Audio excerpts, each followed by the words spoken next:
بالکل ٹھیک، بالکل ٹھیک. ویسے تو آپ ذکر کر چکے ہیں، لیکن پھر بھی احتساب کا نعرہ لگانے والے عمران خان صاحب جنرل عاصم سلیم باجوہ سے استعفیٰ تک نہ لے سکے.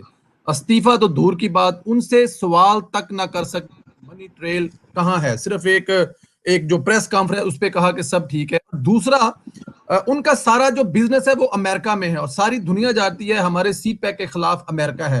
تو آپ کو نہیں لگتا وہ تو اس جاب کے لیے سوٹ ہی نہیں کرتے ہیں؟ امریکہ کا ان کا بزنس ہے اور یہاں پہ وہ امریکہ سی پیک کے خلاف ہے. میں اس کے اوپر مجھے سچی بات کہنے سے کبھی دیکھیں، ہم جب اسمبلی میں بھی آتے ہیں تو ہم ایک اوتھ اٹھاتے ہیں کہ ہم اس آئین اور قانون کی پاسداری کریں گے. تو اس آئین کے جو ہم حلف اٹھاتے ہیں، اس اوتھ کا تقاضا یہ ہے کہ میں یہ بات کروں کہ میرے ملک کو لوٹنے والے، میرے ملک کا پیسہ پاکستان سے باہر لے کر جانے والے، میں سندیلا صاحب آج آپ کے توسط سے پوری قوم سے سوال کرتا ہوں، اور خاص طور پر جو ایکسپیٹریٹس باہر بیٹھے ہیں ان سے سوال کرتا ہوں کہ کیا وجہ ہے کہ پاکستانی فوج میں ڈیوٹی دینے والے وہ جرنیل، ہمارا نوجوان تو سرحدوں پہ قربانی بھی دیتا ہے، شہید بھی ہوتا ہے، پاکستان کی سربلندی کے لیے اپنی جان لڑا دیتا ہے، لیکن ان کی قربانیاں دکھا کر جو کیش کرنے والے لوگ ہیں، کتنے سرونگ جنرلز ہیں جو آج پاکستان میں ریٹائرمنٹ کے بعد موجود ہیں، ایک لسٹ نکالیں. اور کتنے ہیں جو پاکستان سے باہر پراپرٹیز بنا کر بیٹھے ہوئے ہیں، ان کے پاس یہ پراپرٹیز کہاں سے آئیں، ان کے پاس یہ وسائل کہاں سے آئے.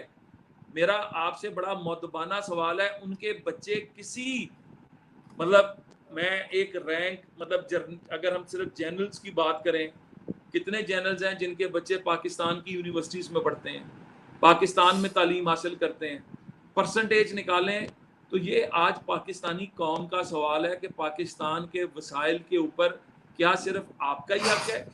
کیا ایک مزدور، کسان، دہقان جو اپنے بچے کو محنت سے پڑھاتا ہے، جو اپنی آنکھوں میں خواب سجا کر رکھتا ہے کہ اس کا بیٹا بھی کل کسی مقام تک پہنچے گا، اس کو وہ مقام دلانے کی کوشش کی شہباز شریف نے جب ان کو لیپ ٹاپ دینے شروع کیے، جب ان کو پنجاب ایجوکیشن انڈومنٹ فنڈ سے ان کو اسکالرشپس دینے شروع کیے کہ غریب کا بچہ بھی اگر اس میں تعلیم کی لگن اور تڑپ موجود ہے تو وہ بھی اپنا جائز مقام سوسائٹی میں حاصل کر سکے.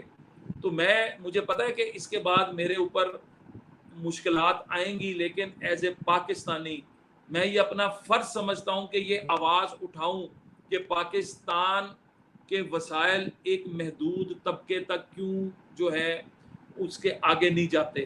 پاکستان کے وسائل پر تمام پاکستانیوں کا حق ہے، سب سے زیادہ ان کا حق ہے جنہوں نے اس پاکستان کو بنانے کے لیے قربانیاں دی، چاہے وہ اپنی جانوں کا نذرانہ دیا، چاہے وہ اپنے نظریات پہ. دیکھیں، برے وقت میں اپنے نظریات پر کھڑے ہونا سب سے بڑا جہاد ہے.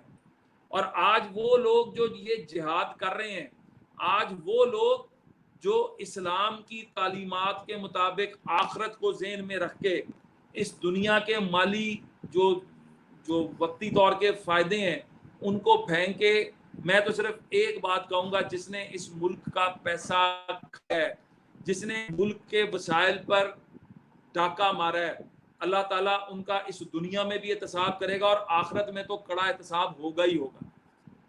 بالکل ٹھیک. ہم آپ کے اس نڈر اور سچے پن کی بالکل قابل تحسین ہے. آپ بے شک بجا بھی فرما رہے ہیں، آپ کی مشکلات ہو، لیکن آپ نے جو حق سچ پر بات کی، ہر پاکستانی کا اس وقت یہ سوال ہے، ہر پاکستانی کا. اچھا، آخری سوال ہے رانا صاحب، شہباز شریف صاحب کا دورہ کراچی کیسا رہا؟ آپ ان کے ساتھ تھے، کراچی کے عوام کا جوش و جذبہ کیسا تھا؟